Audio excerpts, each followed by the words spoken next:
This is I've Got Scars, baby. Because I've heard a saying that girls get their self-esteem from their fathers. Mm-hmm.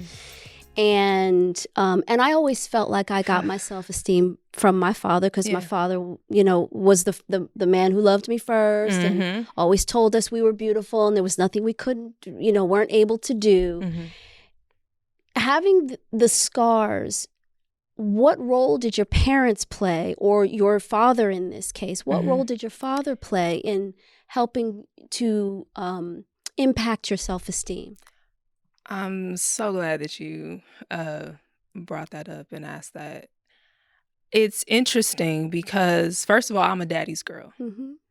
Love my, I hear you. Like, I love my daddy to pieces. And I know beyond a shadow of a doubt that my dad loved me, loves me, That's that right. kind of thing. However, this is an interesting situation because when I was burned, I was actually under his care. Mm-hmm. So I was under my dad's care at the time. I was 1.5 years, and he was babysitting me and, watching me. I was just with him. Right. And I pulled a cup of coffee onto myself. And so that's how you got that's ultimately how I got got the burn. Mm-hmm. And so I didn't even know until I was in the midst of writing my book. And I talked to my brother, I talked to my sister, and they told me. How old were you at the time? So I was 1.5 years when I was burned.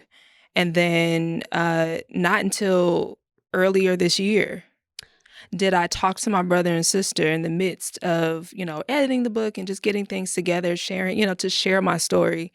And so you're just finding out. I'm just finding out that my dad, now I knew that I was under his care, but I didn't realize that my dad still carried so much guilt as it pertains to my scar, to the point that, it happened when I was a toddler, but my brother specifically told me, he was like, you're probably around 16. One time he came over to the house and like your shirt, and I would, like I said, I always wore, a crew neck shirt or something, but like a tiny little piece of my scar might have, was shown. Right. And he was like, Dad cringed.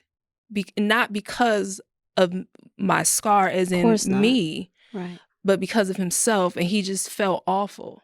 And I didn't even know. I did not know. All I knew was he, showered me with so much love, but it was one of those things, I think maybe on a subconscious level, I don't know that so it's I all didn't. Retrospect we didn't talk. now. Yeah, it's at like this point every now, moment replayed in your mind. Yeah. And so now it's one of those things where, he passed away 5 years ago. Sorry. But it was one of those things where I didn't know that he felt that level of guilt. Do you how does that make you feel? Do you feel like you want to have, do you wish you could have a conversation with him? Do you have conversations with him? How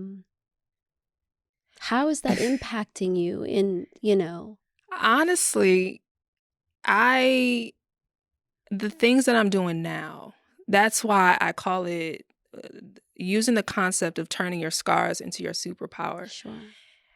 I want him to understand that I am not at all angry that I have these scars. If anything, my scars have become a platform for me to stand on, to assist other people, to help other people in their own journey.